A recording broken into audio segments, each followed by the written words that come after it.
8वें अध्याय का चौथा श्लोक है। इसमें कह रहे हैं उत्पत्ति विनाश धर्म वाले सब पदार्थ अधिभूत हैं। हिरण्यमय पुरुष अधिदेव है। और हे देहधारियों में श्रेष्ठ अर्जुन, इस शरीर में वासुदेव ही अंतर्यामी रूप से अधियज्ञ हूँ। अभी अर्जुन ने प्रश्न पूछे थे, उसमें से 3 का आंसर कृष्ण दे रहे हैं। पूछा था अधिभूत क्या है, पहले वाले श्लोक में उन्होंने बोला था। तो अधिभूत जिसका कह रहे हैं, ये प्रगट रूप है। परमात्मा का प्रगट रूप, इसको हम पदार्थ भी कह सकते हैं। और अधिभूत जो जिसका नित्य परिवर्तन होता रहता है, जिसका नित्य परिवर्तन होता है। किसका होता है? हाँ? प्रश्न पूछ। जितने भी शरीर है, वस्तुएं हैं, पदार्थ हैं, वो एक जैसे नहीं है।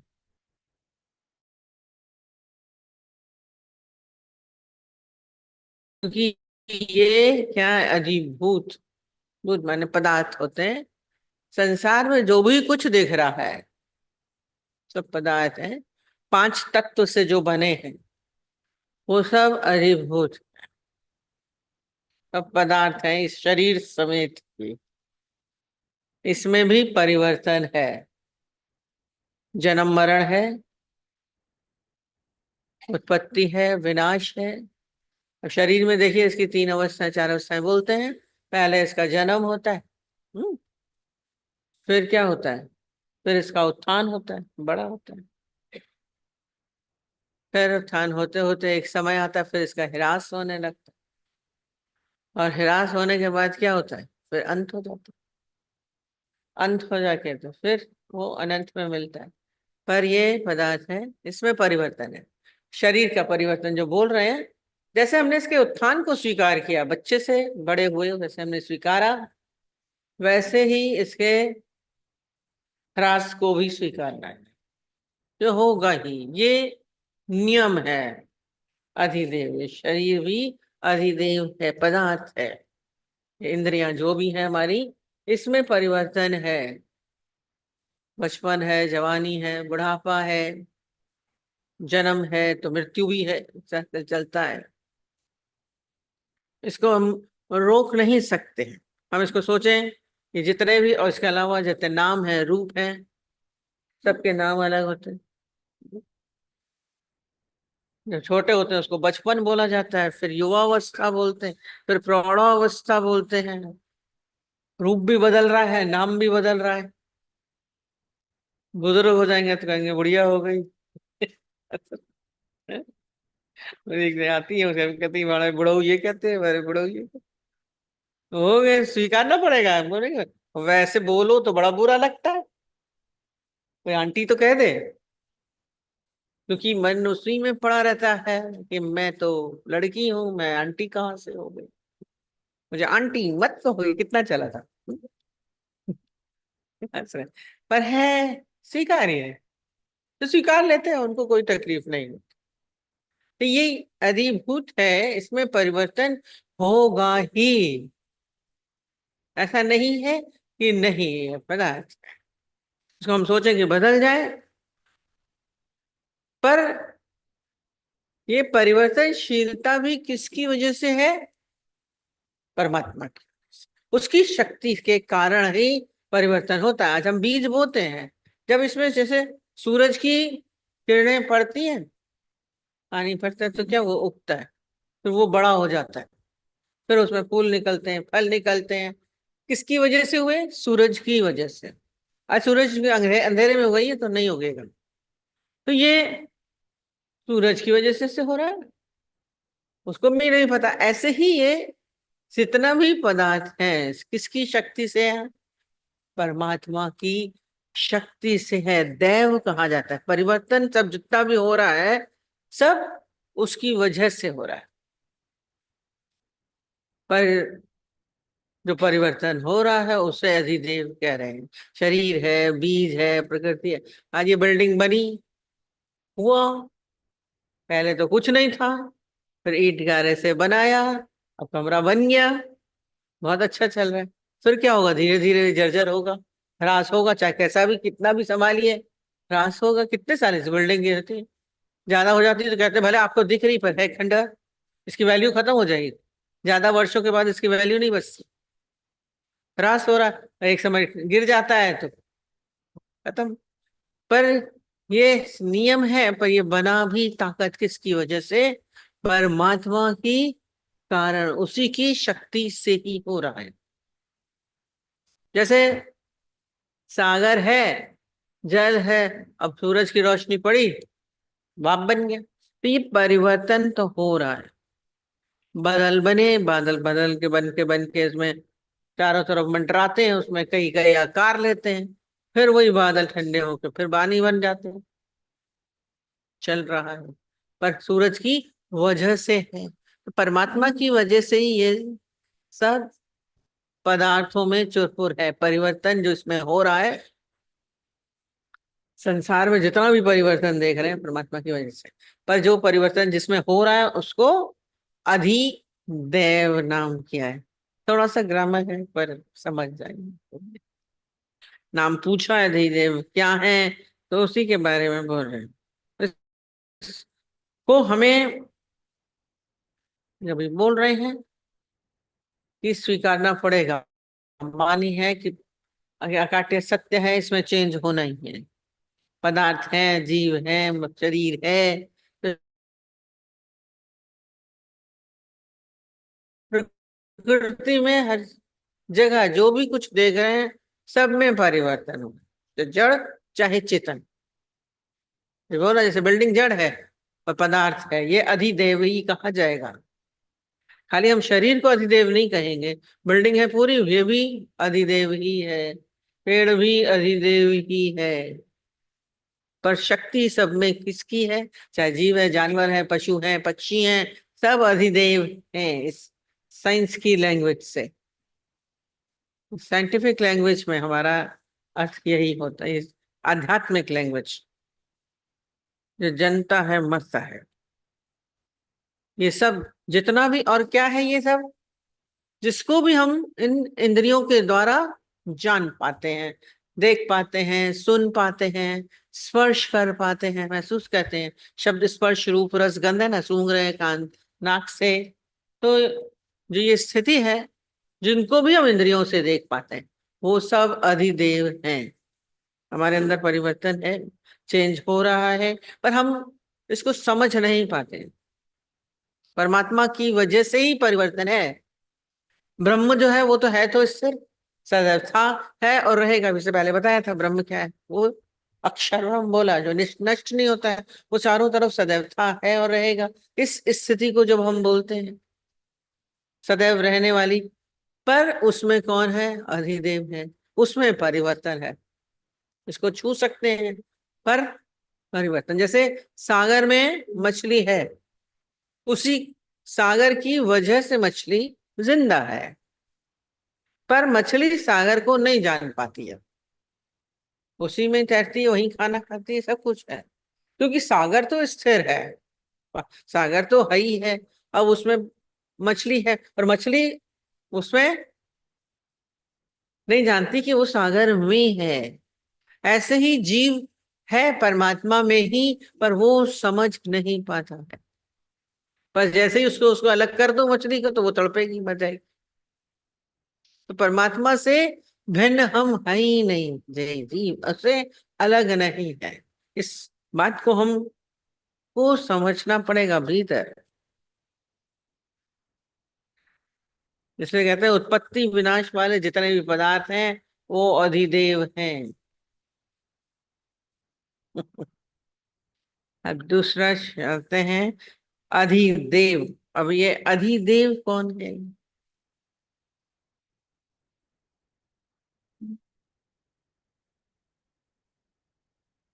ये जो 5 तत्व से जो बना,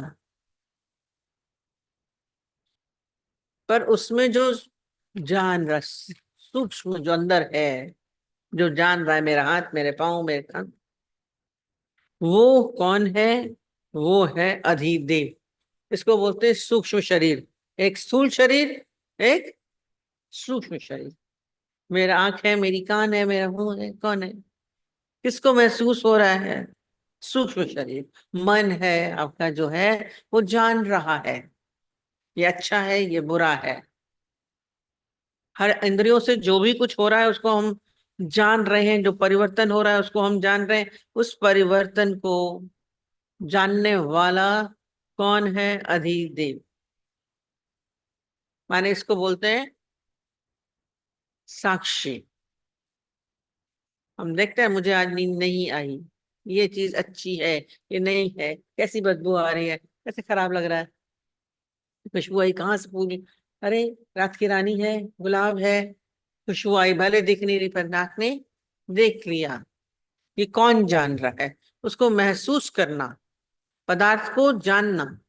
जो जान रहा है वो अधिदेव सूक्ष्म शरीर भीतर ही रहता है, रहता इसी पदार्थ में ही है। अगर नहीं स्थूल है, वो सूक्ष्म है, इसी के अंदर ही रहता है, पर हम जान नहीं पाते। चोरफोर होती है तो जानते हैं, नहीं तो नहीं जानते। जो स्थिर है उसको हम नहीं जान पाते। हलचल को जान लेते हैं, पदार्थ में परिवर्तन है, हलचल है, पर जो नहीं परिवर्तन होता है उसको मनुष्य नहीं जान पाता है। भीतर वो स्थिर रहता है, परमात्मा स्थिर है, उसी की वजह से चुरपुर है, पर हम उसको जान नहीं पाते। जैसे एक कुत्ता बैठा था किनारे, पास में ही पत्थर था बिल्कुल, तो वो क्योंकि पत्थर रुका हुआ था तो उसको पता ही नहीं चल रहा था कि पत्थर भी है। और बच्चों ने क्या किया, उस पत्थर में रस्सी बांधी, उस रस्सी को खींचने लगे, पत्थर को खींचने लगे रस्सी से, दूर बैठ के पत्थर को खींच रहे हैं। अब पत्थर जैसे ही हिला, कुत्ता चौंक के देखने लगा। रुका हुआ था तो कुछ नहीं था, जब हलचल हुई तो देखने लगा। ऐसे ही मनुष्य ऐसा है, ये पदार्थों में जो चुरपुर है उसको तो जानता है, और जिसमें चुरपुर नहीं है, हलचल नहीं है,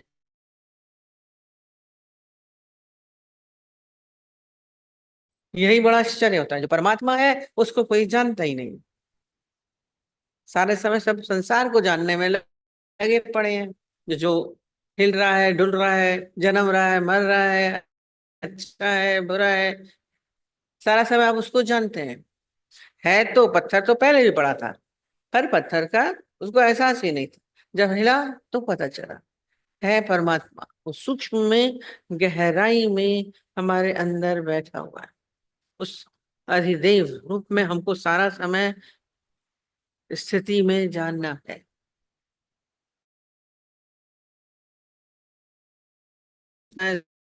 सूक्ष्म शरीर, और यही सूक्ष्म शरीर क्या होता है? यही जन्म लेता है। स्थूल जो है ये तो खत्म हो जाता है, परिवर्तन हो रहा है, यहीं पे हुआ, पर उसको, उसका नाश नहीं होता है। अब बोला ना, मन सूक्ष्म है, सूक्ष्म शरीर, और उसको अंदर क्या हो, इच्छाएं कामनाएं वासना अनुसार फिर क्या वो दूसरा जन्म लेता है। स्वर्ग देखता है, नरक देखता है, अच्छा देखता है, बुरा, फिर वो वासना अनुसार कौन जन्म लेता है? ये आपकी मन लेता।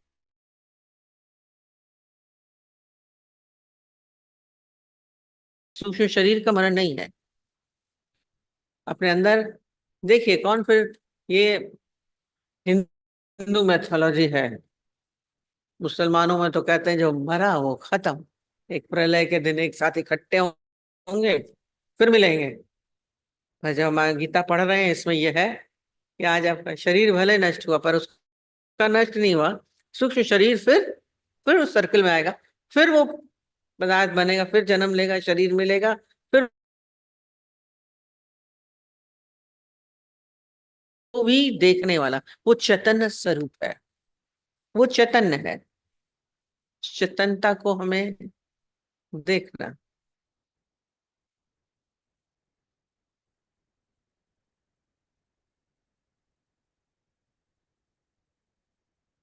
क्या?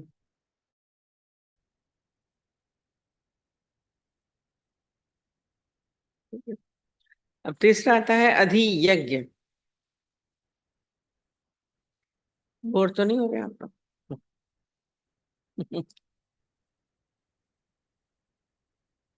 ये क्या है अधियज्ञ? यज्ञ में क्या करते हैं हम लोग? हम्म? अ- आहुति कहते हैं अग्नि जलाते हैं, अग्नि जलाते हैं। यज्ञ के लिए अग्नि होना बहुत जरूरी है।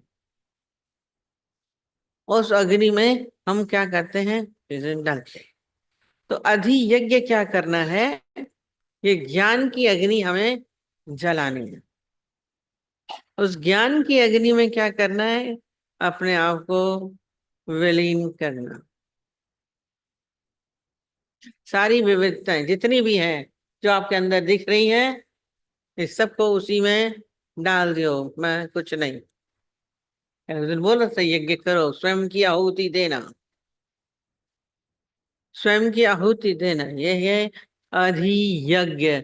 बाकी यज्ञ में तो हम दूसरी चीजें करते हैं, पर ये बड़ा यज्ञ है जिसमें हमें अपनी आहुति देनी है। उसमें परिवर्तन नहीं है, इसको हमको जानना है। वो सदैव रहेगा। वो सदैव था, है और रहेगा। हम बनते बिगड़ते रहते हैं। इसी को ही समाप्त करना, ज्ञान की अग्नि से ही ये समाप्त हो सकता है। क्यों? क्योंकि हम इसके साथ जुड़ जाते हैं, शरीर के साथ जुड़ जाते हैं। तो ये संसार, ये माया सब दिखता है, अच्छा बुरा दिखता है, गलत सही दिखता है, खराब दिखता है, सब दिखता है। जब आप इस अग्नि में समाप्त हो गया, फिर कुछ भी नजर नहीं आएगा। ज्ञान की अग्नि है, इसमें आहुति देना। कि क्या देना? कि हम और वो एक हैं, अलग नहीं है। यज्ञ होना चाहिए। आहुति, खुद की आहुति देनी है, स्वयं की आहुति देनी। तभी इसमें यज्ञ हो सकता है, नहीं तो यज्ञ नहीं होगा। जैसे और उदाहरण दे सकते हैं। क्यों दिख रहा है? जैसे आप एक कागज में खूब सारी लकीरें बना दीजिए, है ना? और आपके पास मिरर है, दर्पण है। और उस दर्पण को आप क्या करेंगे? आप ऐसे देख रहे हैं तो पूरा साफ सुथरा है, इसमें कोई लकीर वकीर कुछ नहीं। पर जो वो लकीर वाला पेपर आपने जिस पेपर पे आपने लकीरें खींची, उसके ऊपर यदि दर्पण रखेंगे, तो वो दर्पण आपको दिखेगा प्रैक्टिकल, वो चिटका चिटका दिखेगा, लकीर लकीरें आ जाती हैं उसको। तो लगेगा ये दर्पण चिटका हुआ है, पर चिटका होता नहीं है। तो हो रहा है, पर दिखेगा वो चिटका हुआ। जब उसके संपर्क में आएगा, लकीरों के संपर्क में आएगा, छोटी बड़ी सब लकीरें हैं, और वो सब छोटी बड़ी दरारें दिखती हैं, दर्पण में दिखने लगती हैं। पर जैसे ही उसको हटा दिया, फिर अलग कर दिया, तो फिर वैसे का वैसे साबुत पूरा होता है। तो ऐसे ही क्या करते हैं? हम हैं ब्रह्म स्वरूप, हम हैं आत्मिक स्वरूप। हम क्या करते हैं? इसके साथ जुड़े हुए, जो ये संसार, ये पदार्थों के साथ जो परिवर्तनशील है, उसके साथ हम जुड़े। तो हमें सब अच्छा बुरा, गलत सही, जन्म मरण लगता है मेरा हो रहा है, मेरा हो रहा है। मेरा जन्म हुआ, मेरा मरण हुआ, जुड़ गया ना, उसमें दिखने लगा। मैं बीमार हूं, मैं स्वस्थ हूं, मैं बूढ़ा हो रहा हूँ, मेरे कमजोर हो रहा हूँ, आपका तब उसमें दिख रहा है। क्योंकि आप शरीर के साथ जुड़े, आप निर्लिप्त न्यारे हैं, साफ सुथरे, इसमें कुछ भी नहीं परिवर्तन है। ब्रह्म में क्या परिवर्तन? परमात्मा में कोई परिवर्तन नहीं। वो सदैव जैसे था, है और रहता है, उसमें परिवर्तन नहीं। आप भीतर भी देखिए। आप बोलते हैं बचपन में मैं ऐसा था, अभी खुद भी बोल रहे हैं मैं पहले बहुत काम कर लेता था। कौन जान रहा है? वो तो वैसे ही के वैसे है। उसमें परिवर्तन हुआ? उसमें तो परिवर्तन नहीं। आपको अपना बचपन भी याद है, अपनी युवावस्था भी याद है, फिर आपको अपनी प्रौढ़ावस्था भी याद है, थोड़ा सा कमजोर हुए थे, फिर ऐसा हुआ था।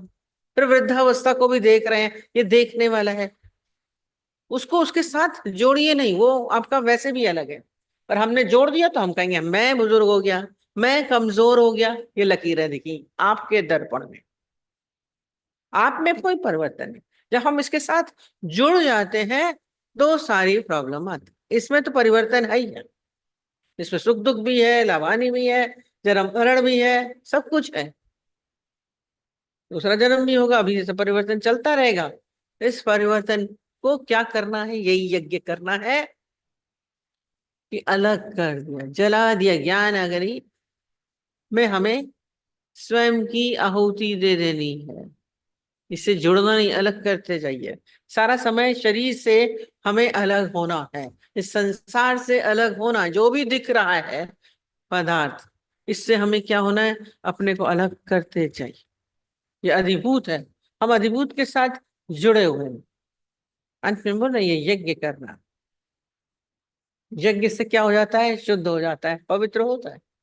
ये ज्ञान की अग्नि से ही संभव होगा। भीतर ये ज्ञान की जलाना है, ये सब नाशवान है, मैं इससे अलग हूँ, यही ज्ञान है और कुछ नहीं। ज्ञान की जैसे पढ़ रहे हैं सब, और खाली ये जान जाइए कि मैं ये शरीर नहीं हूँ, मैं हूँ, मैं अलग हूँ, मैं ब्रह्म स्वरूप हूँ, मैं आत्मिक स्वरूप हूँ। अहम ब्रह्मस्मि तत्त्वमसि जो बोल रहे हैं वो हम ब्रह्म समझते नहीं है।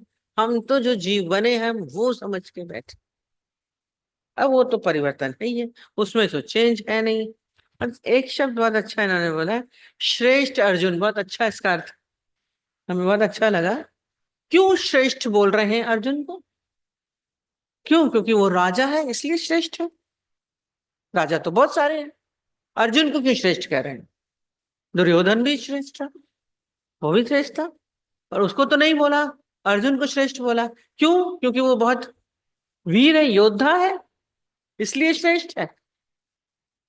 योद्धाएं तो बहुत सारे थे, युद्ध के मैदान में बहुत सारे योद्धा थे, लड़ने में तो भीम भी बहुत तेज थे, सबको बहुत अच्छे युद्ध योद्धा सब खड़े थे, पर श्रेष्ठ अर्जुन बोला। वह शक्तिशाली, उससे शक्तिशाली बहुत सारे लोग थे, कुलीन वर्ग के थे तो बहुत कुलीन वर्ग थे, सब खड़े थे। पर श्रेष्ठ अर्जुन क्यों बोला? भीष्म बहुत अच्छे थे, हर चीज में पूर्ण थे, उनको भी श्रेष्ठ नहीं बोला। घूम फिर के अर्जुन को क्यों श्रेष्ठ कह रहे हैं? अर्जुन क्यों ये प्रश्न पूछे? क्यों? क्योंकि अर्जुन के अंदर क्या है, ये कृष्ण के निकट हुए। जो जानता है, जो ज्ञान को जानता है, समझता है, उसके निकट जो हो जाता है, जिसके अंदर सुनने की सामर्थ आती है, इसको अच्छा श्रोता कहते हैं। जिसके अंदर सुनने की सामर्थ आ जाए। सबके अंदर सामर्थ्य नहीं होती। और ज्ञान सुनने की सामर्थ्य, ये नहीं संसार में बहुत कुछ सुन रहे हैं आप, तो सुनने की सामर्थ्य तो है ही है, पर क्या है, ज्ञान सुन, श्रेष्ठ पुरुषों के ज्ञान को सुनने समझने की भीतर क्षमता होना, ये सबके अंदर नहीं होती है। जो उनके बहुत निकट होते हैं, अब बुद्ध के निकट आनंद थे, वो श्रेष्ठ थे। बुद्ध के करीब कौन थे? हमारे जितने भी जानते हैं वो उनके निकट आनंद श्रेष्ठ कहे जाएंगे। सबके अच्छे अलग अलग बोल रहे थे। लाओत्सो के करीब भी कोई चिंगकोंग करके नाम था, वो था। क्राइस्ट के बाद कौन था? ल्यूक था, उनके शिष्य, परम शिष्य बोलते हैं जिसको। उन परम शिष्य कब बने? जो उनके सारा समय उनके निकट, एक शरीर से भी निकटता होती है, पर जो उनके ज्ञान को समझने के पात्र हो जाते हैं, जो सारा समय उसके ज्ञान को उनको समझ सकते हैं। हम बोलते हैं जो जानता है वही जना सकता है, वो जना सकता है, पर जो जना सक रहा है उसको जानने की हमारे अंदर क्षमता हो, उनके निकट हम जा रहे हैं, तब हम श्रेष्ठ बनेंगे। बाहर से नहीं, भीतर से ज्ञान को समझने की हमारे भीतर चाहना हो। इसलिए हम बोलते हैं गुरुओं को शिष्य नहीं मिले, सब बोलते हैं ऐसे कैसे बोल रहे हैं? है आपके अंदर क्षमता सुनने की भी। आपको संसार को सुनेंगे, माया को सुनेंगे, टीवी को सुनेंगे, रेडियो को सुनेंगे, आप सुनते क्या है? अच्छा सुनते हैं, बुरा सुनते हैं, संसार को सुनते हैं। परिवर्तनशील जो है उसको सुनते हैं, जो अपरिवर्तनशील के लिए हमें बताए उससे साथ तो हम निकट ही नहीं होते। श्रेष्ठ खान बोलने के सारे ये नहीं कि बहुत ज्यादा तारीफ के लिए वो बोल रहे हैं, आज उन्हीं के अंदर ये भाव जगा है, सबके अंदर ये भाव नहीं आता। इतने सारे थे, कोई भी सुनने के लिए तैयार था। युद्ध के मैदान में सब बड़े बड़े योद्धा बलशाली सब थे, पर उनके अंदर ये सुनने की चाह नहीं थी। कोई बहुत रेयर होते हैं। अब वो भी बोला अर्जुन भी अब बने, सारा जिंदगी इतने दिन साथ रहे तो नहीं उनके अंदर सुनने की क्षमता थी, अब सुनने की क्षमता हुई, तब श्रेष्ठता उत्पन्न होती है। पहले ये श्रेष्ठता लाइए तब ज्ञान अंदर जाएगा, तब सही मायने में अमरोजन भी बोला तभी कृष्ण ने ज्ञान सुनाया। नहीं तो ज्ञान अभी ऐसे ही चलते फिरते कोई आप सुन के हम बहुत अच्छे ज्ञानी हो गए, बुद्धि से नहीं, सुनने की क्षमता भी हो।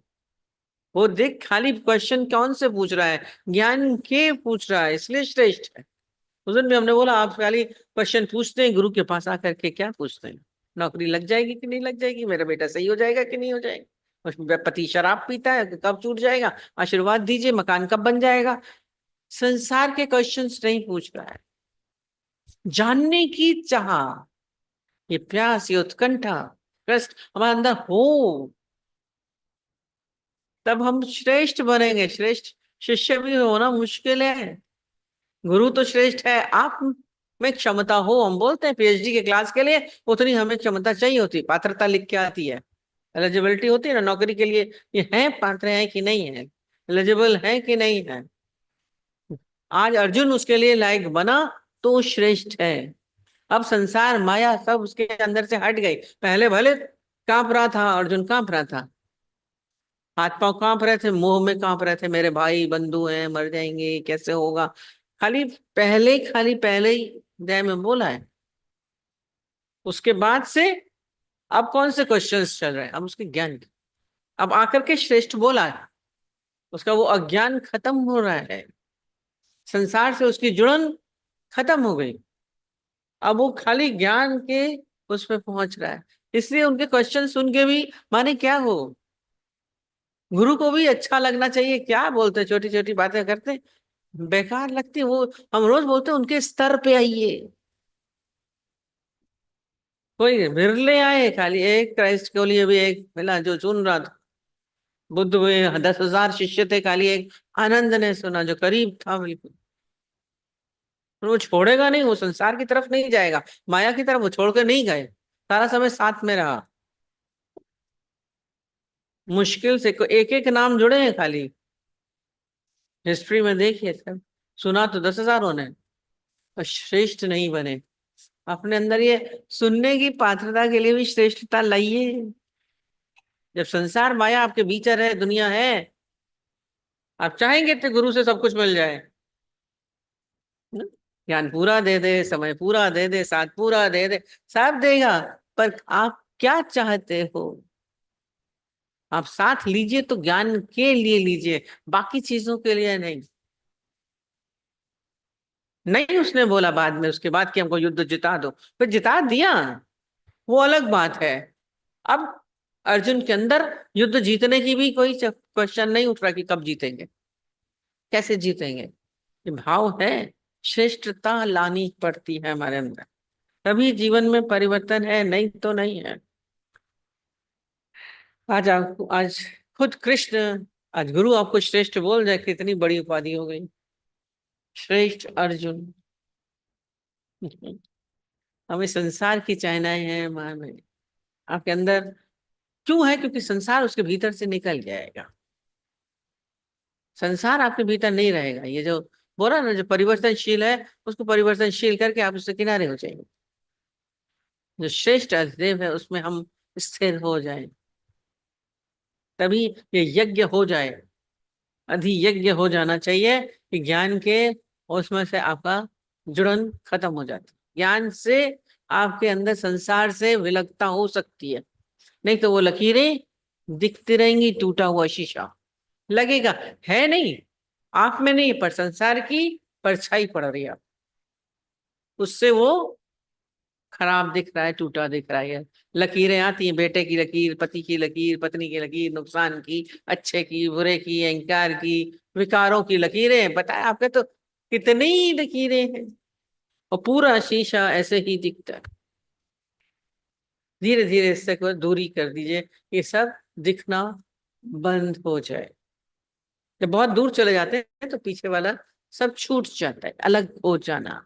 जब हम उसके साथ हैं तभी हमें दिख रहा है, करीब आ रहे हैं, सामने आ रहे हैं तो दिख रहे हैं। परमात्मा से जुड़िए, संसार से बहुत जुड़े, माया से बहुत जुड़े।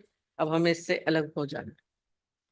शरीर से जब अलग होंगे तो इसका पीड़ा, इसका वृद्धपना नहीं दिखेगा, इसकी कमजोरी नहीं दिखेगी। और शक्ति तो क्षीण होनी है। हम सोचें कि पहले की तरह हो जाए तो नहीं हो सकता। सब बोलते हैं हमारे अंदर, अरे बाल सफेद हो गए, अरे दांत टूट गए, अरे आंख नजर नहीं आ रहा। वो तो होना ही है। बालों को रोक सकते हैं, हमने सुना बोला बालों को रोक सकते हैं, बाल सफेद हो गए, कोई नहीं चाहता। दांत कोई बोलेगा टूटे, धीरे धीरे एक एक करके टूटने लगते हैं, साथ छोड़ने लगते हैं। झुर्रियां कोई सोचेगा हमारे चेहरे पे पड़े, आ रही है। ऐसे शरीर की भी, हम कितना भी अंदर हड्डियों को मजबूत करें, सारे डॉक्टर्स हमको बोलते हैं, हमारा उनका एक्सरे देख के समझा देंगे आपकी एज इतनी है। डेंटिस्ट के पास गए, उसने बोला हम एज, दांत देख करके उसके एक्सरे से हम देख जाते हैं कि इनकी एज इतनी है। कोई हंसता है तो हम समझ जाते हैं इसकी एज कितनी, भले ऊपर से कितना भी मेकअप करके आए। वो लोग समझते हैं, बाहर से समझ रहे हैं, माने क्षीण हो रहा है। जो पहले था वो नहीं, बच्चे का अलग होगा, बूढ़े का अलग होगा, सबका अलग होगा। तो आप परिवर्तन को रोक नहीं सकते हैं, खाली स्वीकार कर सकते हैं। इसलिए दुख नहीं करिए, हो रहा है, नहीं चल पा रहे हैं तो कोई बात नहीं। हम क्यों उसकी तरह से करने का प्रयत्न करते हैं। आप अच्छे को बचा सकते हैं, जितने दिन बचाइए तब तक ठीक है। हर चीज को ज्ञानी स्वीकार करता, हर परिस्थिति को स्वीकार करिए, हर व्यक्ति को स्वीकार करिए, हर परिवर्तन को स्वीकार करिए। होना तो है ही है, ये देव है, संसार है, इसमें परिवर्तन, ये शरीर भी उसी का ही अंग, अभी बोला अधिदेव है। आपका ज्ञान प्रश्न का उसी में ही उत्तर आ गया, परिवर्तनशील है। हम महसूस कर सकते हैं पर इसको रोक नहीं सकते। परिवर्तन को रोक नहीं सकता है। कोई बोलेगा सारी जिंदगी बड़े, कोई नहीं सोचता मरे, मरने के नाम से भय लगता है। मरेगा, रेडी रहना है।